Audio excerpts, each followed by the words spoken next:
Hello everyone, आज की इस क्लास में मैं आप सभी को एसएससी जीडी के लिए मैथ का एक्सपेक्टेड पेपर कराने वाली हूं। तो आज एक्सपेक्टेड पेपर नंबर 24। पहला क्वेश्चन है, ए बी से 2 गुना सक्षम टाइपिस्ट है तथा वे मिलकर एक कार्य को 7 दिनों में समाप्त कर सकते हैं, तो बी अकेले उस कार्य को कितना दिन में कर लेगा। ए बी से 2 गुना सक्षम है तो 2 और 1 इनकी क्षमता इफिशियंसी आ जाएगी। कहा गया है दोनों मिलकर, तो ए और बी दोनों मिलकर 3 हो जाएगा इनकी इफिशियंसी, और 7 दिन में कर रहे हैं। तो बी अकेले, बी का इफिशियंसी है 1, इसमें भाग लगा देंगे तो यहाँ से आ जाएगा 21 दिन में बी कर लेगा। ऑप्शन बी इस क्वेश्चन का राइट आंसर हो जाएगा। नेक्स्ट क्वेश्चन है, एक दुकानदार वस्तु को 15% हानि पर 510 रुपये में बेचता है और 15% लाभ प्राप्त करने के लिए उसने इस वस्तु को किस मूल्य पर बेचना चाहिए। तो 15% की हानि, इसको सॉल्व करेंगे। 15% बराबर होता है 3 परसेंटेज का फ्रैक्शन वैल्यू होता है 3/20। अब इस 20 पे 3 रेशियो की हानि हो जाएगी, तो 20 से ये रेशियो 17 बन जाएगा। 20 से ये रेशियो 17 बन जाएगा। 20 जो कि कॉस्ट प्राइस का हो जाएगा और 17 सेलिंग प्राइस का लॉस हो रहा है, इसलिए 510 रुपये में बेचा जा रहा है। तो यानी 17 बराबर हो जाएगा, इसको 17 को बराबर कर लेंगे 510 रुपये के, तो 3 से चला जाएगा, यानी 1 रेशियो का मान आ जाएगा 30। 17 तिया 51, 30 आ जाएगा 1 रेशियो का मान। तो कहा गया है 15% लाभ प्राप्त करने के लिए उसे उस वस्तु को किस मूल्य पर बेचना चाहिए। तो जैसे कि 1 रेशियो का मान 30 आ गया है, तो कॉस्ट प्राइस का रेशियो है 20, इसमें मल्टीप्लाई कर लेंगे, यहाँ से आ जाएगा 600। कॉस्ट प्राइस यहाँ से आ जाएगा 600। अब इस 600 का निकालना है, 15% के लाभ पर बेचना है, तो 15% का प्रॉफिट पर बेचना है, तो 115/100 आ जाएगा। 0 से 0 चला जाएगा, यहाँ से इसको मल्टीप्लाई कर रहे हैं 115 गुना 6, तो आ जाएगा 690। ऑप्शन ए इस क्वेश्चन का राइट आंसर हो जाएगा। नेक्स्ट क्वेश्चन है, एक परीक्षा में एक विद्यार्थी 25 में से 8 अंक अर्जित करता है। विद्यार्थी के अंक प्रतिशत में है, तो जैसे कि टोटल है 25 में से उसने 8 अंक प्राप्त किया, प्रतिशत निकालनी है, गुना 100 कर लेंगे। 25 से 100 4 बार में चला जाएगा, 8 × 4 32। इस क्वेश्चन का राइट आंसर ऑप्शन बी हो जाएगा। नेक्स्ट क्वेश्चन है, -48 भागा यहाँ पर 22 दे रखा है, उसके बाद 1/4। क्वेश्चन है 22 - 1/4 है, और -5 और -48 डिवाइड -16 है, तो यहाँ पर माइनस से माइनस चला जाएगा। अब डिवाइड है तो 16 तिया 48 3 बार में चला जाएगा, और यहाँ पर माइनस का 5 है और इनके बीच माइनस, तो यहाँ से आ जाएगा माइनस माइनस प्लस, यानी 8 हो जाएगा। और ये दे रखा है वो भी माइनस में रहेगा 1/4, फिर यहाँ पर माइनस का 22, इस माइनस माइनस ये यहाँ से भी कट जाएगा, 4 दूनी 8, 2 से चला जाएगा, और 22 और 2 24। इस क्वेश्चन का राइट आंसर ऑप्शन डी हो जाएगा। नेक्स्ट क्वेश्चन है, एक इलेक्ट्रॉनिक मशीन को बेचने पर 37.5% का लाभ हुआ। यदि उसने वह वस्तु 3880 रुपये में खरीदी थी, तो उसने इसे कितने में बेचा। तो जैसा कि यहाँ पर है 37.5%, तो आप सभी को पता होगा ये इस दशमलव 5 का मतलब होता है 0.5, 1/2 हो जाएगा, 1/2 हो जाएगा। तो क्यों ना इसको सॉल्व कर देती हूँ। वैसे तो इसका डायरेक्टली फ्रैक्शन आ जाएगा, 37 सही 1/2 कर रही हूँ, तो इसको सॉल्व करूँगी तो ये हो जाएगा 75/2, 75/2, लेकिन यहाँ पर परसेंटेज भी है, तो इसलिए 2 में 100 का मल्टीप्लाई कर लेंगे, 200 हो जाएगा। तो 25 से 25 दिया 75, और 200 चला जाएगा 8 बार में, 3/8 आ जाएगा। 37.5 का फ्रैक्शन, 37.5% का फ्रैक्शन 3/8 आ जाएगा। 3/8 प्रॉफिट हो रहा है, तो ये 8 है, ये कॉस्ट प्राइस है, और इस पे 3 रेशियो का प्रॉफिट हो रहा है। तो यहाँ से कॉस्ट प्राइस और सेलिंग प्राइस निकल कर आ जाएगा। कॉस्ट प्राइस 8 है यदि, तो सेलिंग प्राइस हो जाएगा 8। प्रॉफिट हो रहा है तो 8 से ये 11 हो जाएगा 3 का प्रॉफिट होने के कारण।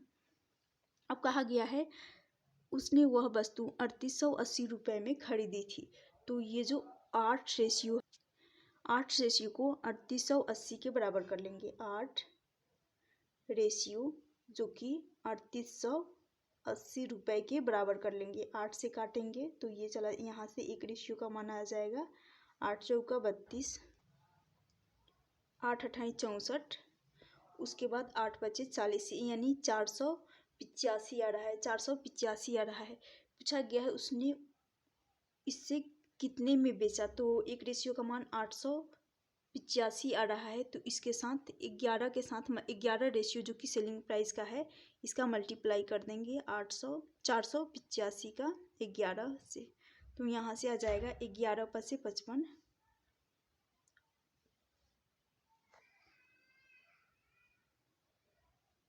उसके बाद ये हो जाएगा 5335। ऑप्शन बी इस क्वेश्चन का राइट आंसर हो जाएगा। नेक्स्ट क्वेश्चन है √45 + √20 बराबर है 11.180। तो दे रखा है 180 √180 + 4 √5 का मान निकालना है। तो सबसे पहले इसको यदि तोड़ रही हूँ तो ये 9 और 5 का मल्टीपल बन रहा है यहाँ पर √45 को, और ये 4 और 5 का मल्टीपल, 4 और 5 का मल्टीपल बन रहा है। फिर इसको तोड़ रही हूँ, सभी रूट के अंदर हैं, इसको तोड़ रही हूँ तो ये 36 और 5 का मल्टीपल बन जाएगा। अब इसको लिखेंगे 3√5, क्योंकि 9 बचे 45। फिर इसको लिखेंगे 2√5, √20 को 2√5, इनके बीच प्लस का साइन है, प्लस का साइन लगा दे रही हूँ। 11.180, 11.180 बराबर है ये 36 गुना 5 है, यानी 180 को तोड़ी हूँ 36 गुना 5, तो इसको लिखूँगी 6√5 + 4√5, ये वाला यहाँ से ऐड कर रही हूँ। तो ये हो रहा है 5√5 बराबर 11.180, और फिर यहाँ से इनको ऐड कर रही हूँ तो यहाँ से आ रहा है 10√5। तो साफ साफ दिख रहा है कि ये 5√5, 10√5 का यहाँ पर 2 गुना हो रहा है, डबल हो रहा है। तो यही डबल जो आ रहा है 11.180 में 2 का मल्टीप्लाई कर लेंगे, क्योंकि डबल हो रहा है तो इससे काटेंगे 2 बार में चला जाएगा। मल्टीप्लाई करेंगे तो यहाँ से राइट आंसर हो जाएगा 18 दूनी 36 और 11 दूनी 22, तो 22.36। ऑप्शन डी इस क्वेश्चन का राइट आंसर होगा। नेक्स्ट क्वेश्चन है ए और बी मिलकर किसी काम को 12 घंटे में पूरा कर सकते हैं, जबकि बी उसी काम को अकेले 18 घंटे में पूरा कर सकता है। एक अन्य व्यक्ति सी अकेले उस काम को पूरा करने में 45 घंटे लेता है। उसी काम को पूरा करने के लिए ए और सी मिलकर कितने घंटे में पूरा कर लेंगे। यहाँ पर ए और बी दोनों मिलकर 12 घंटे में कर रहे हैं, फिर अकेले बी 18 घंटे में कर रहा है, अन्य व्यक्ति जो कि सी है और सी 45 घंटे में। अब यहाँ पर 12, 18, 45 तीनों का एलसीएम 180 ले लेती हूँ। 180 लूँगी तो ये चला जाएगा 12 से 15 बार में, और फिर 18 से 10 बार में, और ये 45 जो कि 45 से चला जाएगा 4 बार में। अब यहाँ पर उसी काम को पूरा करने के लिए ए और सी कितने घंटे लेंगे, तो जैसे कि बी का है कार्य क्षमता 10, तो यहाँ पर यदि बी का एफिशिएंसी 10 रख रही हूँ, ए और बी दोनों को मिलाकर टोटल 15 है, तो ए का हो जाएगा 5, ए का एफिशिएंसी 5। अब यहाँ पर ए और सी का पूछा गया है, ए और सी का, ए का है यदि 5 कार्य क्षमता, तो सी का हो जाएगा 4, सी का जो कि 4 है। दोनों मिलकर कितने दिन में पूरा कर लेंगे, तो इन दोनों को ऐड कर रही हूँ तो यहाँ से आ जाएगा 9। ये 9 जो कि इफ़िशियंसी है, और टोटल वर्क 180 है। टोटल वर्क 180 है, तो इस 180 में ए और सी दोनों की इफिशियंसी का भाग लगा देंगे 9 का, तो यहाँ से आ जाएगा 20 दिन। 20 दिन में दोनों 20 घंटे में दोनों कर लेंगे। ऑप्शन डी इस क्वेश्चन का राइट आंसर होगा। नेक्स्ट क्वेश्चन है, सबसे छोटी संख्या कौन सी है जो 5, 6, 8, 10 से विभाजित की जाती है तो हमेशा 2 शेष होता है। तो वह छोटी से छोटी संख्या जिसको नहीं पता है n मान लेती हूँ, और यहाँ पर होता है एलसीएम।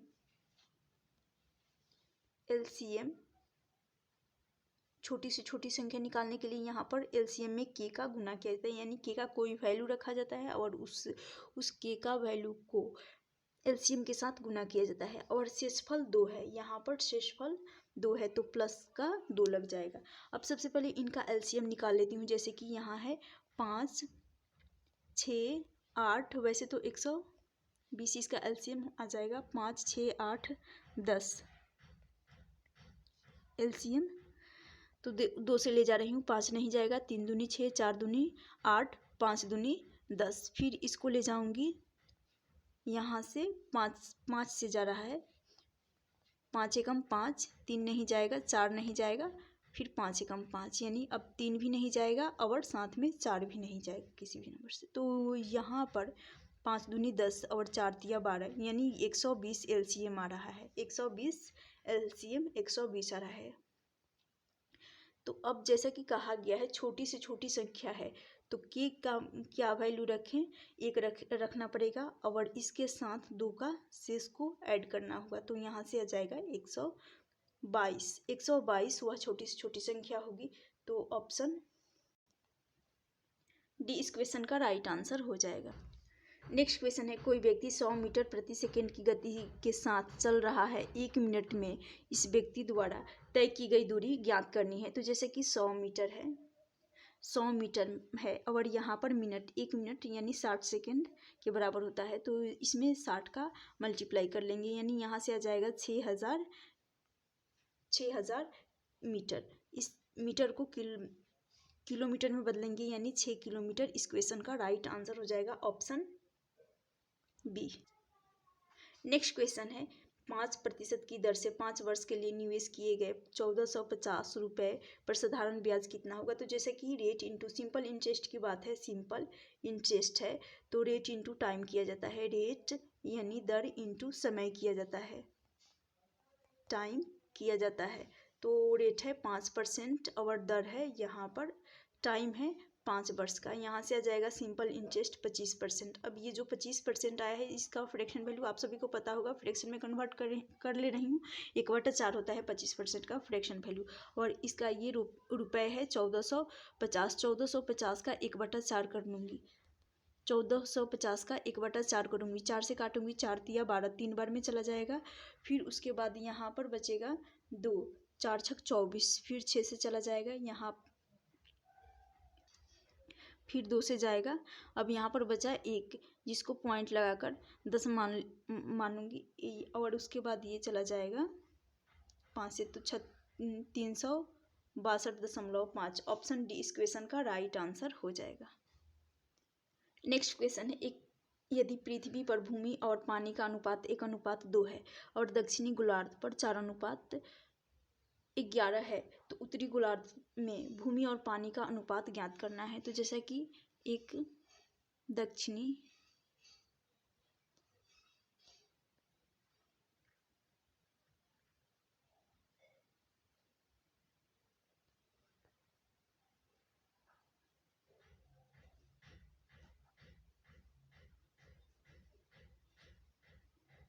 ये हो गया दक्षिणी गोलार्ध और उत्तरी गोलार्ध, ये हो जाएगा नॉर्दर्न हेमिस्फीयर, और यहाँ पर हो जाएगा सदर्न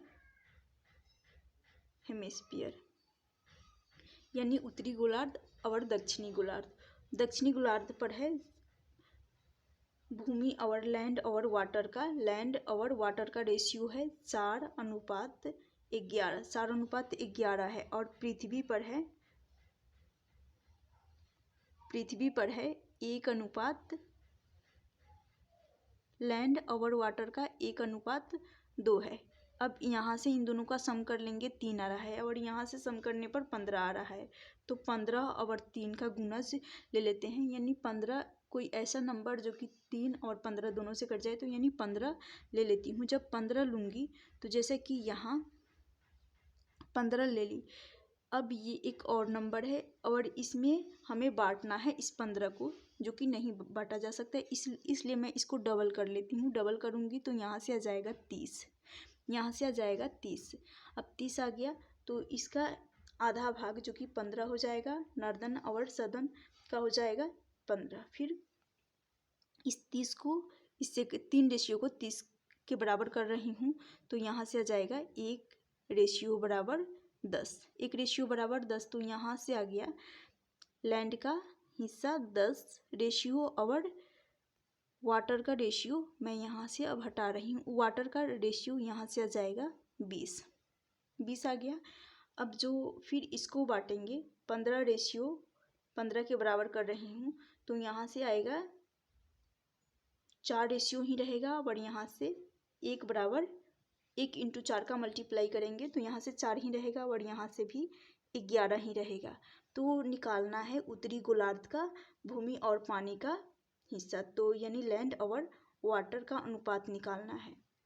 तो उसके लिए जैसे कि यहाँ पर आया है लैंड का 4 दक्षिणी गोलार्ध में, तो इस 10 में से यहाँ जो आया है 10 में से 4 को माइनस कर लेंगे, और फिर वाटर का है, पानी वाला भाग है 20 में से 11 को माइनस करेंगे, तो यहाँ से आ जाएगा 6, जो कि 6 हो जाएगा उत्तरी गोलार्ध का पानी का अनुपात, भूमि का अनुपात 6 और पानी का अनुपात आ जाएगा 20 में से 11 को माइनस करेंगे 9। अब इसको सिंपल रेशियो बना लेते हैं, 2:3 आ जाएगा। यदि 3 से काटेंगे तो 2:3, ऑप्शन बी इस क्वेश्चन का राइट आंसर हो जाएगा।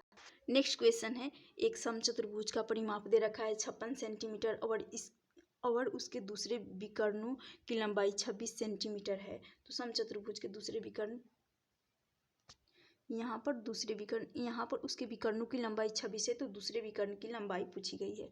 तो सबसे पहले एक समचतुर्भुज बना लेते हैं, ये हो जाएगा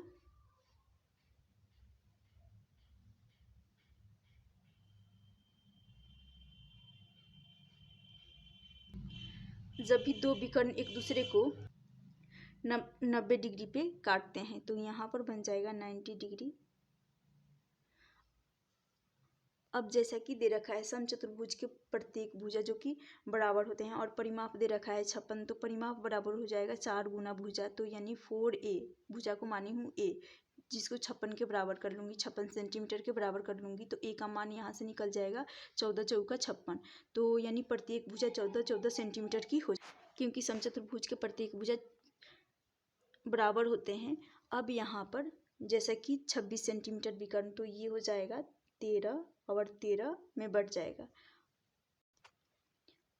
अब हमें दूसरा विकर्ण नहीं पता है, तो उसको मान लेती हूँ D2/2। ये तो दूसरा, पहला विकर्ण D1/2, तो D2 निकालने के लिए क्या करेंगे, यहाँ पर 90 डिग्री के सामने वाली भुजा जो जिसको कर्ण कहा जाता है, तो यहाँ पाइथागोरस लगाकर निकाल सकते हैं। जैसे कि ये हो जाएगा 14 का स्क्वायर, यानी कर्ण का स्क्वायर बराबर हो जाएगा 13 का स्क्वायर कर लेंगे,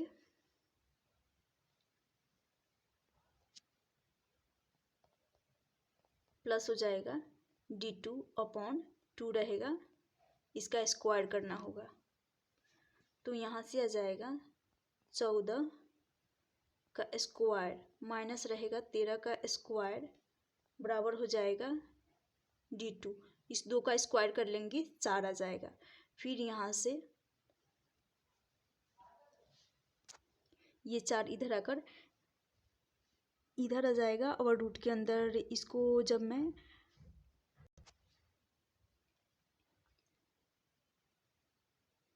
इनको ऐड कर रही हूँ, तो ये हो जाएगा 27 हो जाएगा, और फिर रूट के अंदर ये 4 आ जाएगा, तो यहाँ से आ जाएगा D, सिर्फ D बराबर आ जाएगा, ये डी स्क्वायर में था, इसलिए यहाँ पर रूट लग गया और यहाँ से डी स्क्वायर अब हट गया है क्योंकि रूट लगा है। अब यहाँ से इसको जब सॉल्व करेंगे 27 का फैक्टर कर लेंगे तो 9 इंटू 3 का मल्टीपल बनेगा, 9 इंटू 3 का मल्टीपल बनेगा तो रूट से बाहर आ जाएगा, रूट से बाहर आएगा 3, 9 में से 3 आ जाएगा और फिर इस 4 का 2 आ जाएगा बाहर और बचेगा अंडर रूट सिर्फ 3, रूट के अंदर सिर्फ 3 बचेगा तो यहाँ से आ जाएगा 6√3, 6√3 आ जाएगा। तो यही विकर्ण पूछा गया था, यानी इसका माना जाएगा 6√3, 6√3। यदि इस टोटल विकर्ण का पूछा जाता तो इसका भी 6√3 यानी 12√3 हो जाता।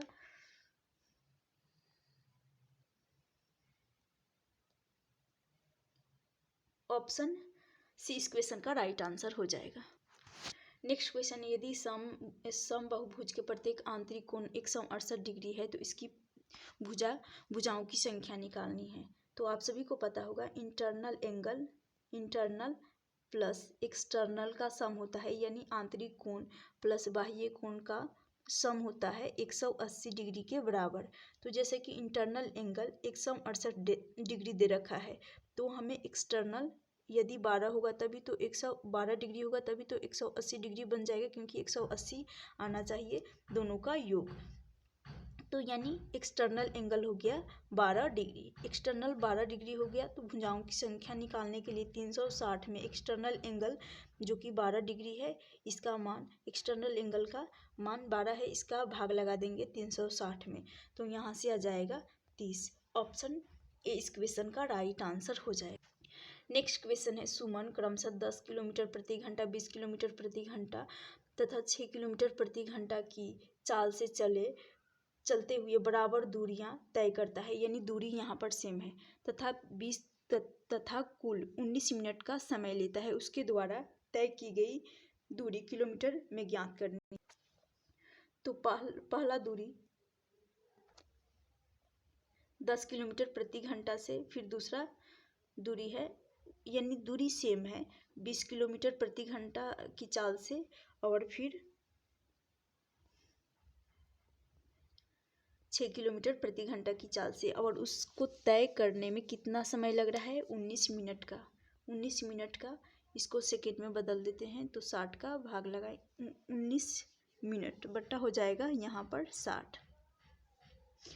अब यहाँ से 10, 20, 6 का एलसीएम ले लेंगे 60। अब इस 60 में 10 का भाग लगा रहे हैं तो 6 बार में जा रहा है, तो 6 बार में यदि जा रहा है, 6 बार में कट रहा है तो 6 इंटू डी, यहाँ से आ जाएगा 6D अपॉन हो जाएगा, बटा में 60 ले रही हूँ, टोटल 60 मानी हूँ। फिर 20 में 60 का 60 में 20 का भाग लगाऊंगी, 3 बार में जाएगा, 3 इंटू डी करूँगी, यहाँ से आ जाएगा 3D प्लस 6 का भाग लगाऊंगी 60 में तो यहाँ से आ जाएगा 10, तो 10 डी आ जाएगा, बराबर कर लेंगे 19/60, 60 से 60 चला जाएगा, 19/60 आ गया, 60 से 60 चला जाएगा। अब यहाँ से 9 और 1 9 ये है 10, तो यहाँ से भी 19D आ रहा है, 19D बराबर 19 है, 19 से 19 कट जाएगा, यानी कहने का मतलब है D का मान आ जाएगा 1, D का मान आ जाएगा 1। कहा गया है दूरी ज्ञात करनी है, उसके द्वारा तय की गई दूरी। तो पहला दूरी जिसको हम दूरी सामान्य है और डी का माना गया है 1, तो यहाँ से 1 आ गया, जैसे यहाँ से 1, फिर यहाँ पर भी 1 रखेंगे, यहाँ पर भी 1 रखेंगे, इन तीनों को ऐड कर वही ऐड करेंगे तो वही हमारा आंसर हो जाएगा, यानी 3 इस क्वेश्चन का 3 आंसर हो जाएगा, ऑप्शन डी। नेक्स्ट क्वेश्चन है, 42 सेंटीमीटर व्यास के ठोस धातु के गोले को पिघलाया जाता है और एक तार बनाया जाता है जिसका व्यास 7 mm होता है, तो तार की लंबाई ज्ञात करनी है। तो तार की लंबाई ज्ञात करनी है, जैसे कि 42 सेंटीमीटर व्यास की ठोस धातु के गोले को पिघलाया जाता है, तो यहाँ पर आयतन निकालना होगा, ये हो जाएगा 4/3 πr³, 4/3 होता है πr³।